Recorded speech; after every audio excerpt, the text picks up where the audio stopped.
My wife Veronica faked her death and took on her sister's identity while I pretended not to know. I helped her resign from her position as the company's general manager and went to the police department to have her identity officially canceled. In my previous life, my sister-in-law died in a car accident. My wife chose to live as her sister simply because she couldn't bear to see her brother-in-law become a widower. I confronted Veronica and asked why she was impersonating her sister, but she flat out denied everything. Brother-in-law, I know losing my sister hurts you deeply, but you can't just project your grief onto me and pretend I'm her. After that, Veronica began spreading rumors that I had lost my mind, saying I was trying to seduce my sister-in-law just after my wife's death. Overnight, I became the target of brutal cyberbullying. In the end, a deranged netizen stabbed me to death in a dark alley. When I opened my eyes again, I had returned to the day Veronica was preparing to assume her sister's identity. At this moment, my wife Veronica stood beside me, red-eyed, trying to comfort me. Brother-in-law, I'm so sorry. I never thought Gabriella would. As Gabriella's lifeless body was wheeled in, I fought back my sorrow and forced myself to pretend this was my wife. Gabriella's face was deathly pale, clearly devoid of life. She and Veronica were identical twins.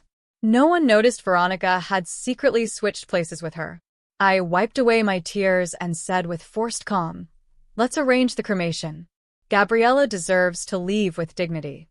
Veronica eagerly agreed. She was even more anxious than I was. As she spoke, she reached to push the body toward the cremation room. At that moment, the crescent-shaped birthmark on her left arm became visible. It was this very mark that exposed her in my previous life. But this time, I pretended not to see it. In the previous life, Veronica and Gabriella had traveled out of town to inspect a new project. Gabriella died in a car crash on the way back. To avoid leaving her brother-in-law Santiago all alone, Veronica made the reckless choice to impersonate her sister and continue living as her. To outsiders, she was flawless in mimicking Gabriella. But I was her husband. We had spent years together. How could I not recognize my own wife? I desperately questioned her, asking why she would do such a thing, why she would abandon our son and me. Veronica remained expressionless and coldly pushed me away. Brother-in-law, I know you miss my sister, but your grief doesn't give you the right to mistake me for her. Santiago then jumped in and cursed me out. You lunatic. Your wife just died, and you're already trying to get with mine? Shameless. I couldn't believe what I was hearing and kept demanding the truth. In response, the two of them shoved me to the ground. My son Oliver sobbed and asked her, Mommy, why don't you want me and Daddy anymore? Veronica claimed I had coached Oliver to say that. Without hesitation, she locked him in the basement for 3 days and nights. He starved to death. My mother-in-law screamed at me, You jinx! You curse my daughter to death. Veronica went even further, publicly accusing me of having improper intentions toward my sister-in-law. The scandal went viral online, and I was buried in a wave of relentless cyberbullying. In the end, on a freezing winter day, I was stabbed to death in a narrow alley by a crazed internet user. Thinking of all this rage nearly consumed me. I wanted nothing more than to destroy this whole family of monsters. Watching Veronica's eager attempt to cremate Gabriella's body, I sneered inwardly. If you're so desperate to live a happy life with Santiago, fine. I'll grant your wish. You can live as Gabriella for the rest of your life. Veronica acted swiftly. Within half a day, she had completed all the arrangements for the cremation. She even held a memorial service, which was attended by many colleagues and business associates. Looking at Veronica's funeral portrait, everyone couldn't help but sigh at the fragility of life. I looked haggard, with dark circles under my eyes. The painful memories from my past life made me appear exactly like a grieving widower. Veronica, holding onto Santiago's arm, spoke to me in a gentle voice. Brother-in-law, Santiago hasn't been feeling well lately. The doctor said he needs rest, so he won't be staying for the vigil. She carefully helped Santiago sit down, her eyes full of concern. I watched the scene coldly, and just then, Santiago spoke up. Brother-in-law, It's not easy for a man to raise a child alone. Gabriella can help you. But surely not for free, right? There was a glint of greed in his eyes. It was clear he was fishing for money. Veronica chimed in. Brother-in-law, I remember you have a gold watch.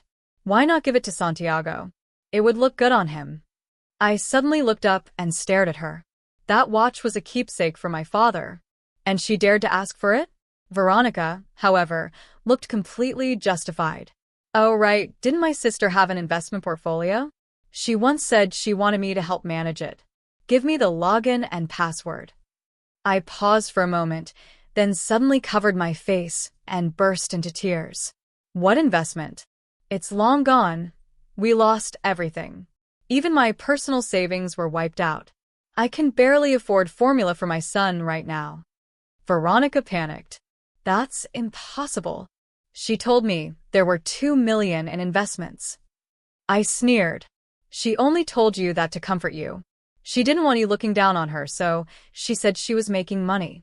Gabriella, your sister's gone. As her little sister, how can you just abandon your nephew? If you won't help us, fine. But now you're asking for money? Are you trying to drive us to death?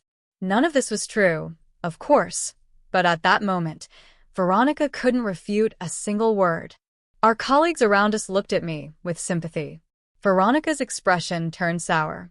No, there must be an investment. She told me herself. I gave her a cold smile and walked toward Veronica's office. She only left behind a few things. I'll destroy them right in front of you, so you'll stop obsessing over them. I opened the safe and pulled out Veronica's IDs, contracts, and personal belongings. Then I tore them up on the spot and threw them into the trash. Veronica instinctively tried to stop me, but forced herself to hold back.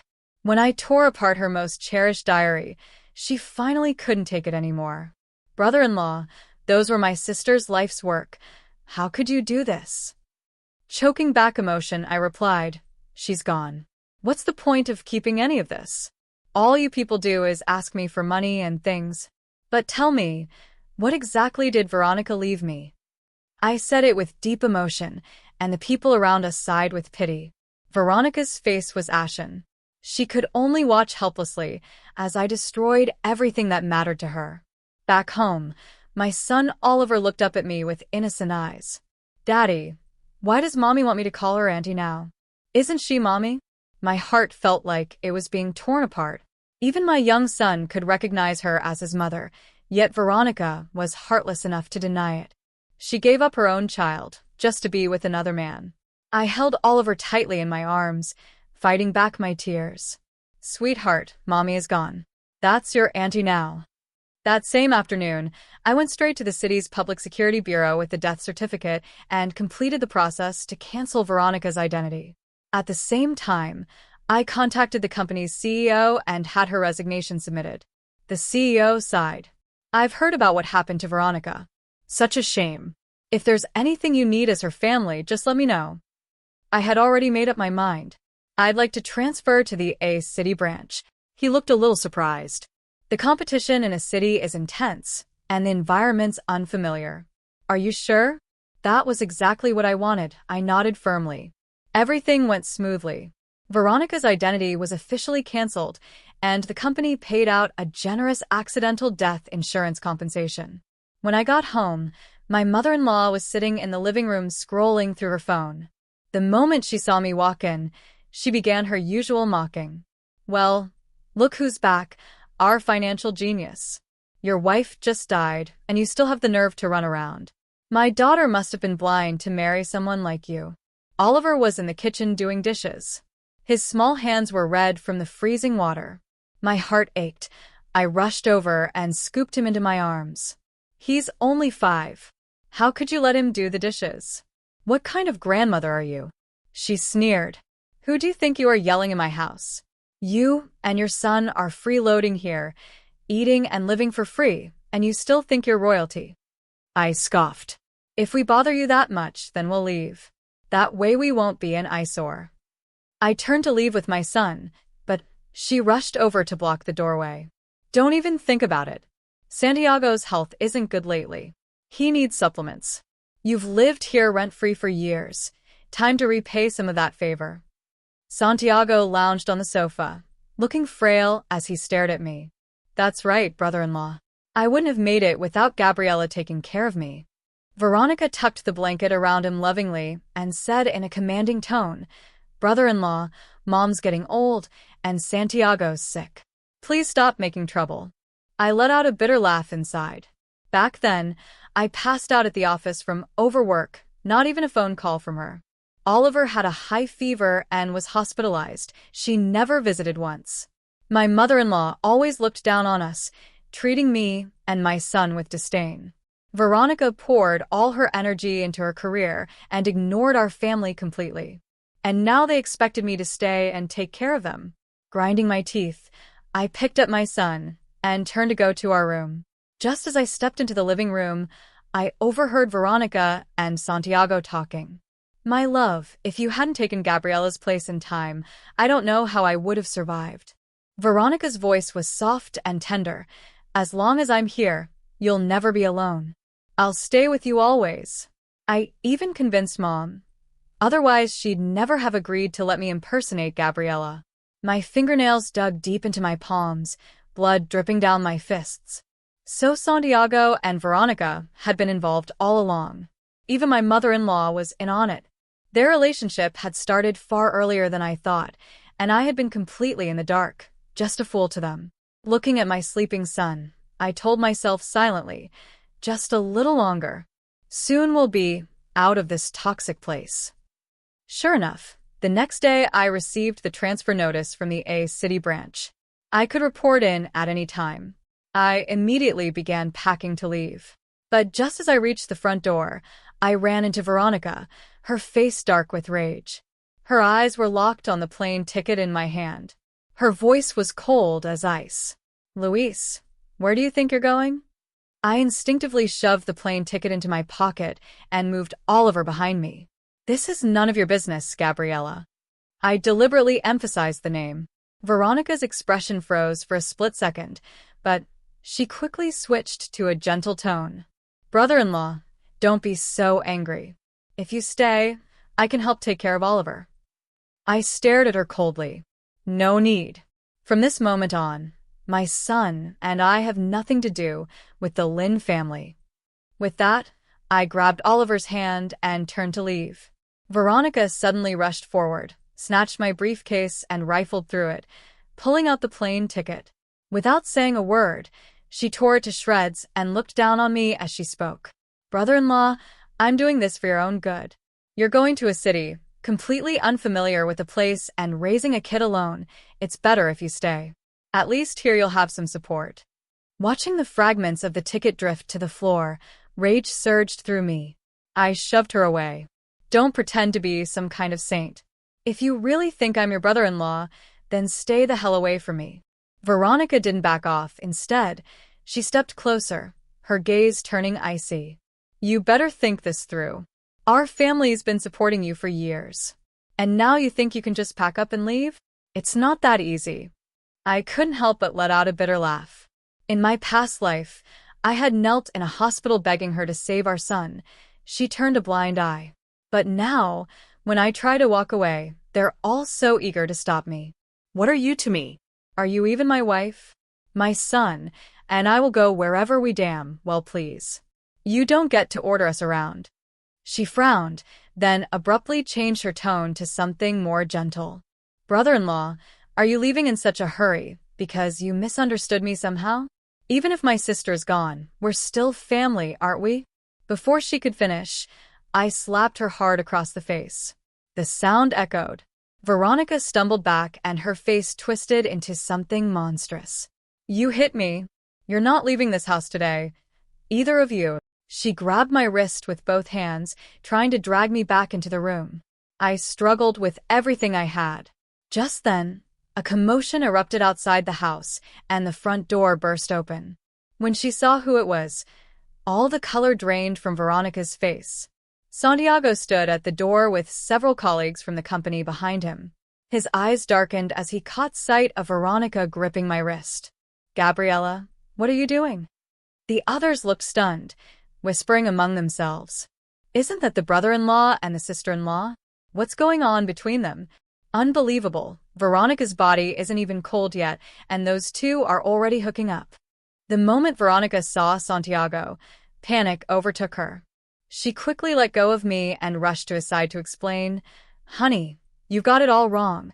He's the one harassing me." She pointed at me, her face full of righteous anger. "He keeps insisting I'm Veronica and begging me to take her place. He says he can't survive without a woman." My heart sank. That accusatory tone, it was exactly the same as in my past life. She looked at me with disgust and clung tightly to Santiago's arm. Santiago's expression darkened instantly. He pointed at me and shouted, "Luis, you scumbag. My sister just died, and you're already going after my wife. You shameless bastard." Before I could say a word, he charged at me, raising his fist. "I'm going to tear that disgusting face off your skull so you can't seduce my wife anymore." People around us began murmuring. Not a single soul stepped up to defend me. So he had his eyes on the sister-in-law all along. Disgusting. No wonder some men turn into perverts the moment they lose their wives. She isn't even buried yet, and he's already acting dirty. Who knows what filth he's been up to behind our backs? Luis always played the devoted husband, but he's no better than an animal. He even went after his wife's sister. He's scum. I dodged Santiago's fist and tried to explain, "Please listen to me. It's not like that. It's Veronica." Before I could finish, Veronica cut me off.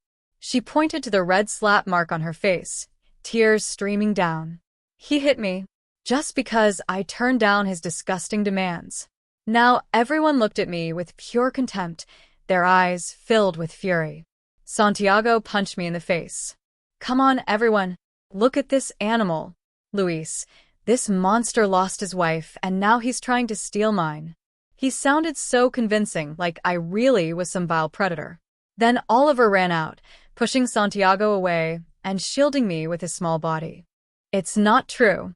Auntie's the one who wouldn't let us leave. Daddy didn't do anything." Veronica sneered coldly, glaring at me with disdain. "Wow, Luis.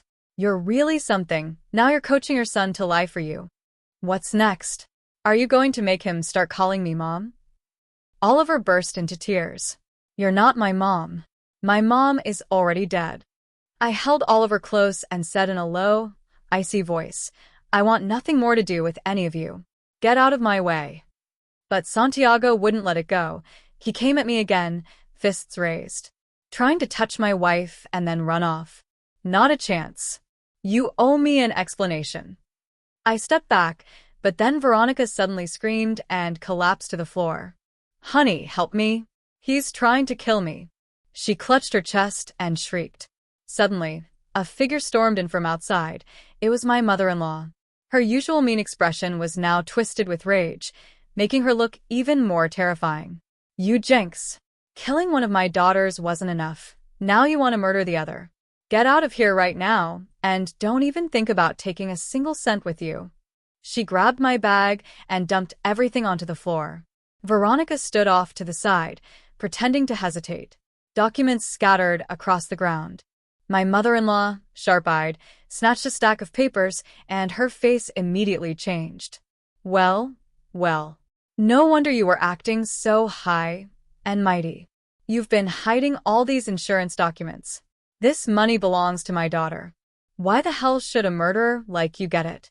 She clutched the insurance files like treasure, stuffing them into her clothes with greed in her eyes. I immediately stepped forward to stop her. "That's the accidental death compensation the company gave me and my son. You already claimed one payout. What gives you the right to take this too?" When Veronica died, my mother-in-law had rushed to the insurance company and claimed a portion of the money. But she didn't know there was another one left. She shoved me hard and screamed, her voice shrill, "Your payout. I'm her mother. This money belongs to me. What kind of idiot company would ever give it to someone like you?" I clenched my teeth and stared at the documents, my mind racing, trying to figure out how to take them back.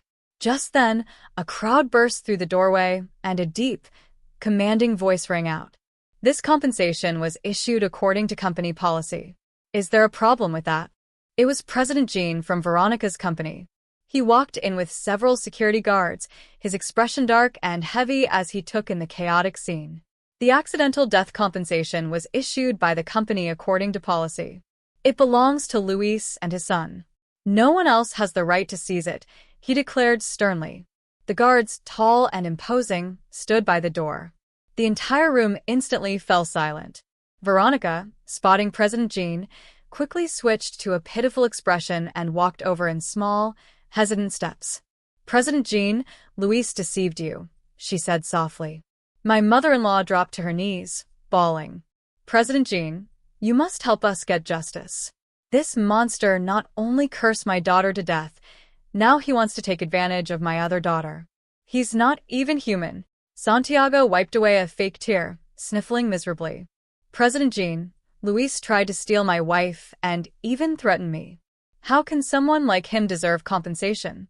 The scene dissolved into chaos, everyone yelling accusations over one another. President Jean simply glanced at them with cold disdain and said firmly, Luis was Veronica's husband. The compensation is rightfully his to handle.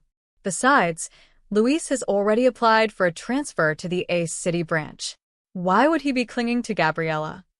Veronica froze, panic flickering in her eyes as she stammered, He must be doing this on purpose, trying to use it as leverage to force me. President Jean cut her off sharply. Nonsense. Your twisted thoughts are absolutely disgraceful.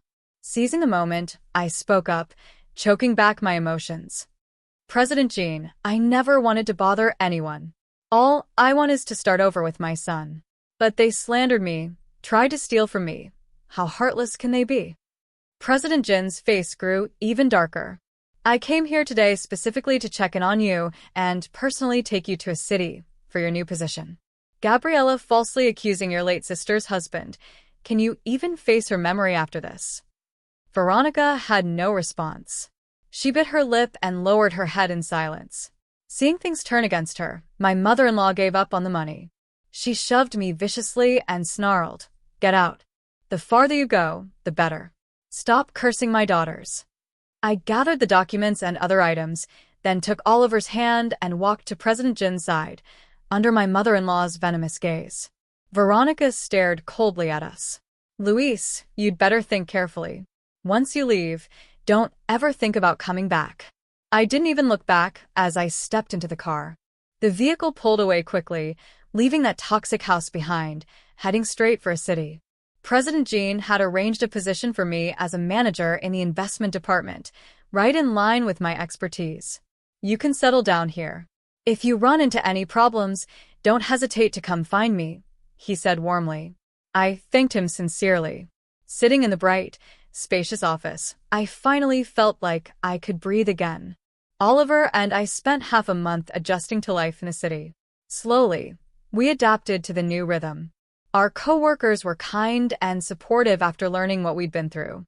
Some even offered to introduce me to someone new, but I politely declined. At a business banquet, I unexpectedly ran into an old university classmate, Jessica. She was now a deputy director at a fund management company. Jessica had recently moved to a city as well. Reuniting with her brought back memories of our carefree college days. I couldn't help but regret how I'd been deceived by Veronica's facade for so many years, having given my heart to the wrong person. Just as I thought our new life had finally begun, Oliver suddenly came down with a high fever. At the hospital, I ran into Veronica again. I had just finished giving Oliver his medicine, while Jessica was helping me take care of him. As I stepped out of the hospital room, a cold, venomous voice came from behind me. Luis, who is this woman? Veronica and Santiago stood side by side, their eyes fixed on Jessica and me, full of menace. I didn't want to respond. I grabbed Jessica's hand and started to leave. But Veronica quickly caught up and grabbed my arm. Luis, I asked you a question. I turned back and shook her off with disgust, speaking coldly. Gabriela, who are you to question me? Veronica instinctively glanced at Santiago. You're my brother-in-law. Of course, I have the right to ask. My sister hasn't been gone that long, and you're already messing around with another woman. Do you have no shame? I didn't bother listening to her hypocritical preaching and turned to leave. But Veronica stepped in front of Jessica, looking down on her condescendingly. Do you even know what kind of man he is? He's got the burden of a child, his wife just died, and he's already out chasing women. I'm his sister-in-law. We look exactly alike. If he's into you now, maybe it's because you remind him of me. Before she could finish, Jessica interrupted her coldly. He's your brother-in-law, and that's how you talk to him? You clearly have no manners. Luis and I were college classmates. I know exactly what kind of person he is. I don't need you dictating anything. Veronica's face darkened, her tone turning vicious. Oh, I see. Old flames, no wonder you're defending him. Were you two involved even before he married my sister?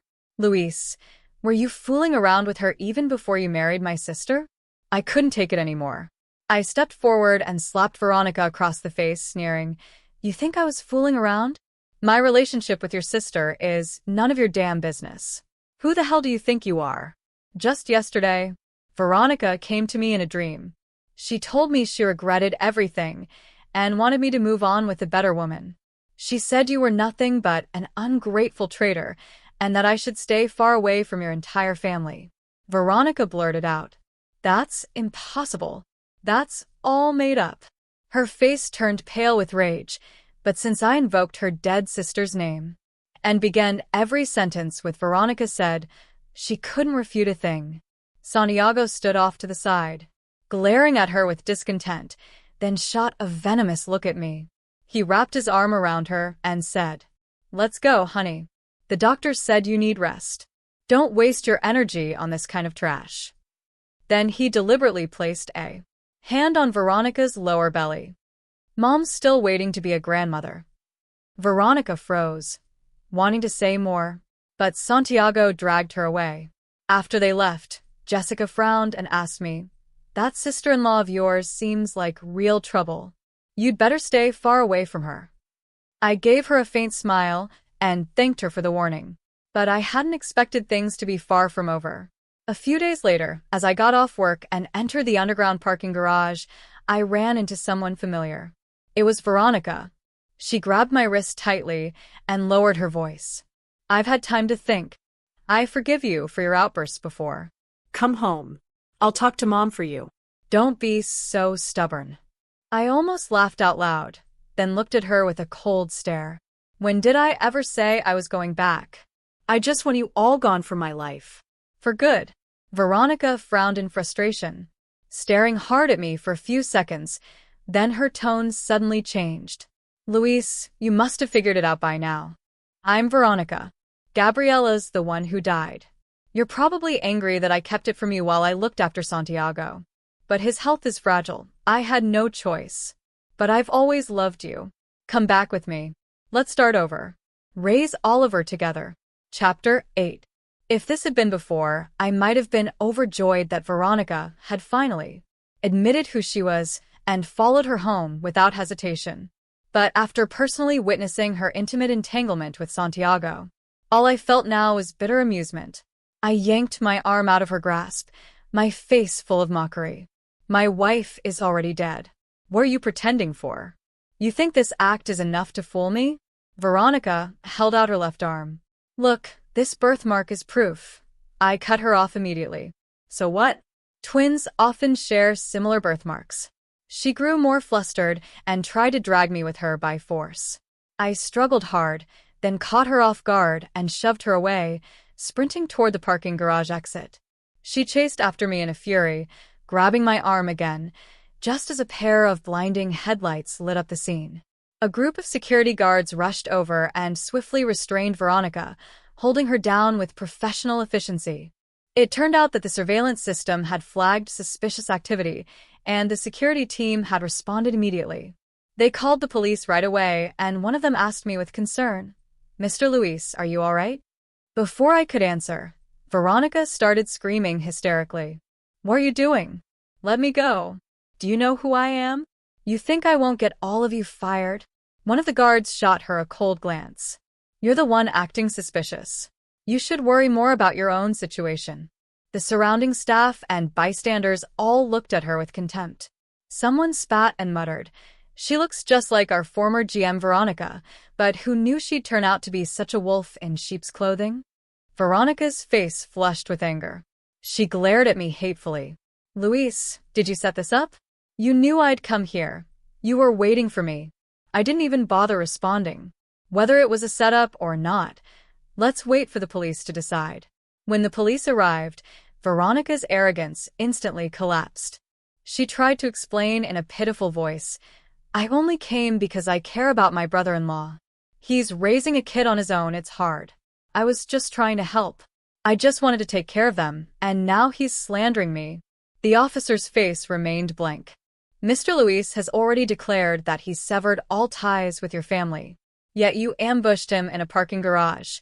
What exactly are your intentions? Gabriella, your actions constitute a criminal offense. You'll have to face legal consequences. Veronica had already lost her status as a general manager. If criminal charges followed, she'd likely lose her current job as well. She panicked and blurted out, I'm Veronica. You can't arrest me. Everyone froze in place, then burst into laughter. You've lost your mind. President Lin is dead, and you're impersonating her. Veronica Lin screamed, her voice shrill and desperate. I am Veronica. I'm not dead. Luis, you know it. Tell them. I'm Veronica. I'm your wife. Everyone turned toward me, waiting for my response. I calmly said, You're Gabriella. My wife passed away. You are the one who personally delivered her ashes to the crematorium. Veronica stared at me in disbelief. How could you not recognize me? I am Veronica. Gabriella's the one who died. Hearing that only made my heart sink deeper. So she had known everything all along. Yet she had willingly chosen to live as a stranger, watching me grieve, watching me become a widower. I said coldly, Exactly. How could I not recognize my own wife? But you're not her. No matter how similar you look, you're not the same person. Veronica is already resting in peace. Why are you still using her name to commit such cruelty? No one believed her. Someone sneered, If you were really Veronica, why did you give up your position and pretend to be her sister? Looks like she's trying to impersonate her to dodge punishment. Veronica trembled with rage. Then suddenly her eyes lit up. I have witnesses. Santiago and my mom, they know I'm Veronica. The police summoned Santiago and my mother-in-law separately to take statements. Veronica looked smug and shot me a provocative glance. Luis, just you wait. As soon as I reclaim my identity, the first thing I'll do is sue you for defamation. I didn't respond. I simply waited quietly for the outcome. A few minutes later, Santiago was the first to emerge. He rushed over to Veronica and wrapped his arms around her. Honey, are you okay? Veronica shoved him away hard.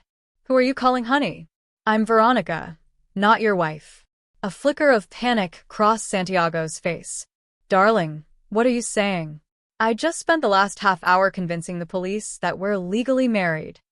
Veronica froze as if struck by lightning. My mother-in-law came over as well, whispering mysteriously to Veronica, Don't worry, sweetie. I smoothed everything over. They won't suspect a thing about you pretending to be Gabriella.